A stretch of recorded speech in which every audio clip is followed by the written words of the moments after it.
No último final de semana, a Marvel acabou apresentando o novo título de 2 próximos filmes dos Vingadores. Dentre eles, Dinastia Kang, previsto para o dia 2 de maio de 2025, e Guerras Secretas no dia 7 de novembro do mesmo ano. Mas claro, o hype está todo direcionado para as Guerras Secretas, então vamos falar um pouco sobre elas.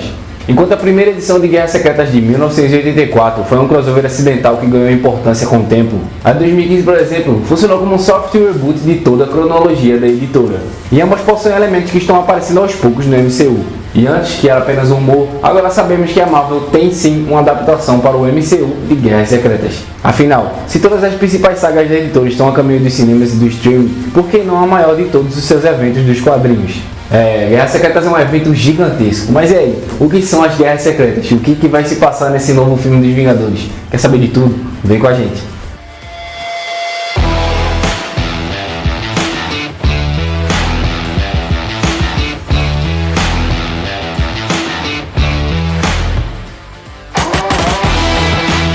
Salve, salve rapaziada, sou o Fire e já para começar esse vídeo não perde tempo, família, vamos deixar esse like, vamos arregaçar o like. Também, se não for inscrito, não esquece de se inscrever no canal para dar aquela moral, ativar as notificações para não perder nenhuma novidade. Família, também dá uma conferida na loja que tá rolando descontaço esse mês, hein? Mas sem enrolaçada, vamos começar o vídeo.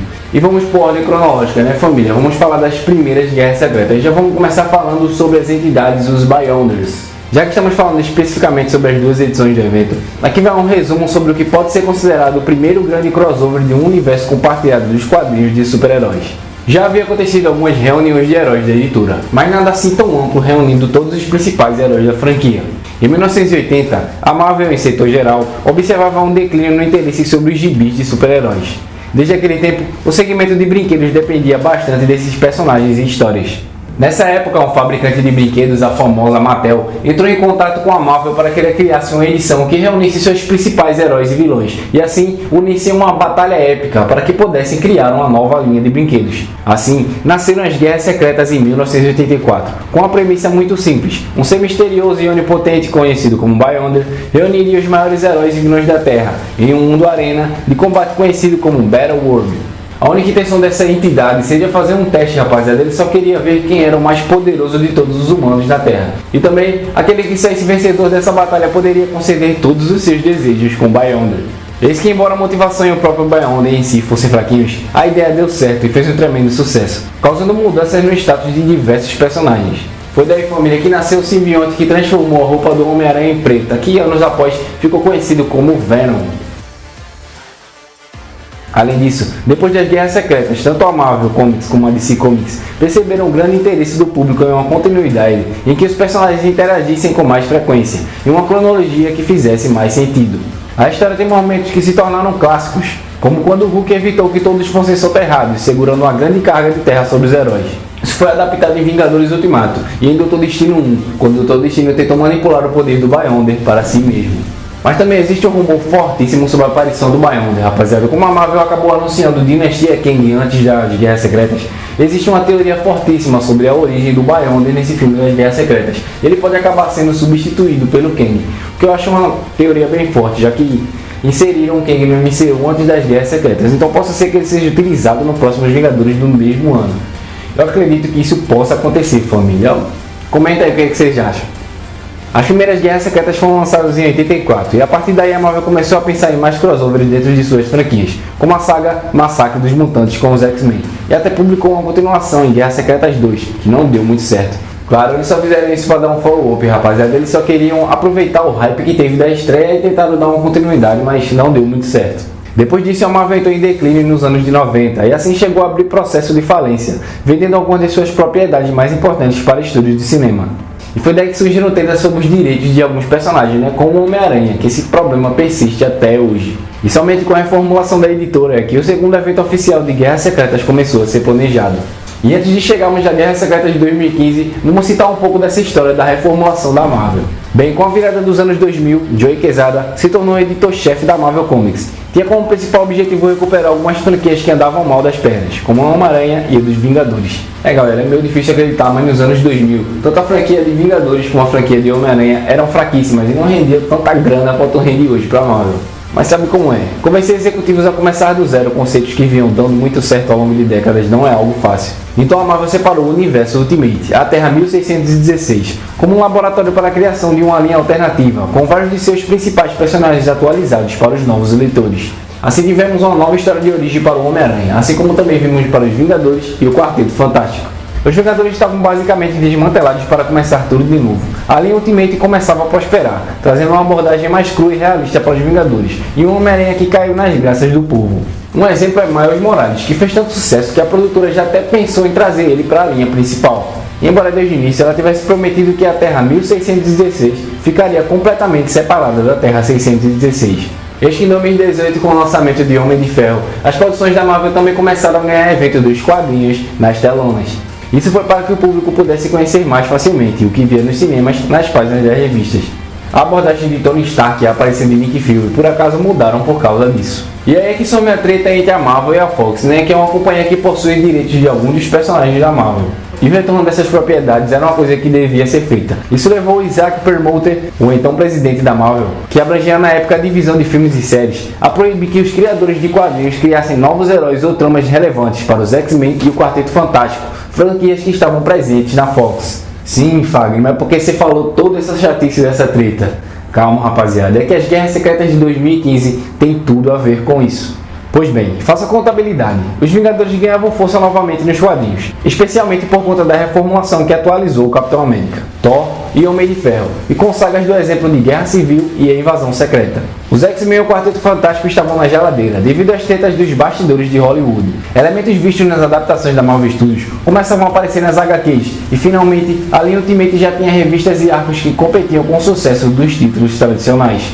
A solução da Marvel foi criar um soft reboot, e a editora pôde sincronizar coisas entre gibis e os cinemas, e dar um fim temporário para o Quarteto Fantástico, reposicionar os Vingadores e os X-Men e incluir a cronologia principal de Miles Morales e outros conceitos de personagens que deram certo na Terra 1616. A trama dessa vez foi bem melhor e muito mais elaborada, e aconteceu logo após a Ópera Espacial Infinito, criada por Jonathan Hickman. Tudo começou com um grupo secreto Illuminati formado pelo Capitão América, Homem de Ferro, Reed Richards, Namor, Doutor Estranho e Raio Negro. Eles começaram a apontar anomalias que apresentavam colisões de outros universos com o universo principal. Você lembra alguma coisa? Doutor Estranho e... Após várias investigações e algumas atividades obscuras, que incluíam a mente apagada de Steve Rogers e uma mulher de outra realidade sendo mantida prisioneira na Terra 616, o ápice do caminho para as Guerras Secretas foi a destruição de um universo inteiro, para que o nosso se mantesse intacto. Mais tarde, os heróis descobriram que a Terra 1616 estava em uma rota de colisão direta com a Terra 616, e somente uma sobraria no final. E claro, os responsáveis por isso eram os famosos Beyonders. Os heróis e vilões, preparando-se para o pior, criaram barcas capazes de aguentar o impacto, e vários grupos se separaram nesses veículos.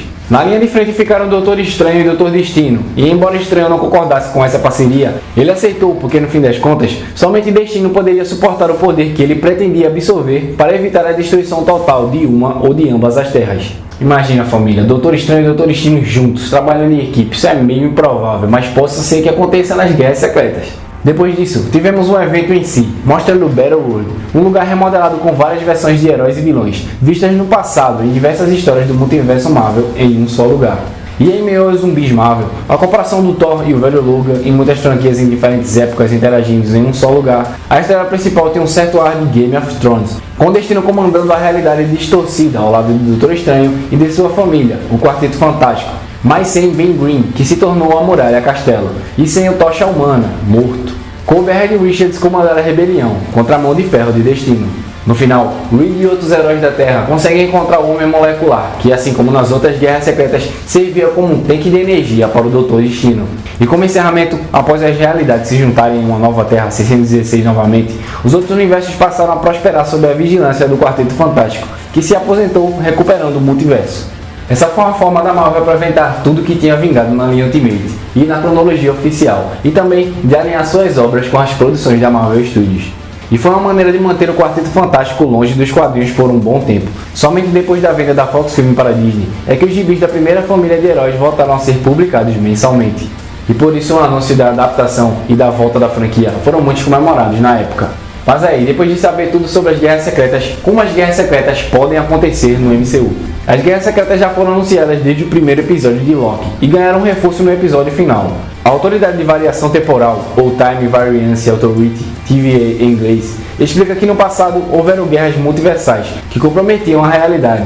Por isso, todas as linhas temporais foram unificadas, para que outras variantes não reclamassem que o seu universo fosse o principal. E no episódio final, vimos uma explicação parecida, realizada por aquele que permanece, que se parece muito com o Immortus, uma variante de Kang, o Conquistador. Ele diz que várias de suas versões entraram em guerras multiversais para determinar qual seria o mundo dominante. Ou seja, se você observar bem a trama das Guerras Secretas, pode notar que ela também pode se chamar de Guerras Multiversais. Ou seja, o Kang já estava falando sobre isso bem antes de ser lançado. Assim como aconteceu com a Saga do Infinito, essa trama que começou com Loki já se espalhou por Homem-Aranha Sem Volta para Casa e Doutor Estranho no Multiverso da Loucura. E mais, terá desdobramentos em Homem-Formiga e Vespa e Enquanto Mania. E claro, na anunciada chegada do Quarteto Fantástico. Afinal, a presença do Doutor Estranho e do Reed Richards são essenciais para a criação das Guerras Secretas.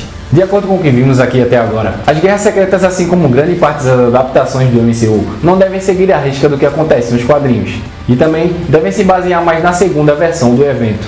Assim, família, como aconteceu em Doutor Estranho 2, onde foi criado o Universo 838, um universo que não existe nos quadrinhos, e foi criado especialmente para o filme do Doutor Estranho. Ainda assim, é algo que desde já deixa todos os fãs malucos. Afinal, é uma saga que realmente junta todos os principais ícones da Casa das Ideias. E mais, pode já significar um reboot da própria Marvel nos cinemas e na TV.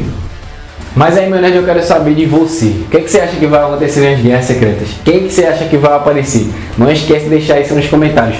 Família, também não esquece de deixar seu like para dar aquela moral, né, família? Também não esquece de se inscrever se não for inscrito, ativar as notificações, dar uma visitinha na nossa loja. Segue todas as nossas redes sociais. E é isso, rapaziada. Até o próximo vídeo. Valeu. Muito obrigado a todos.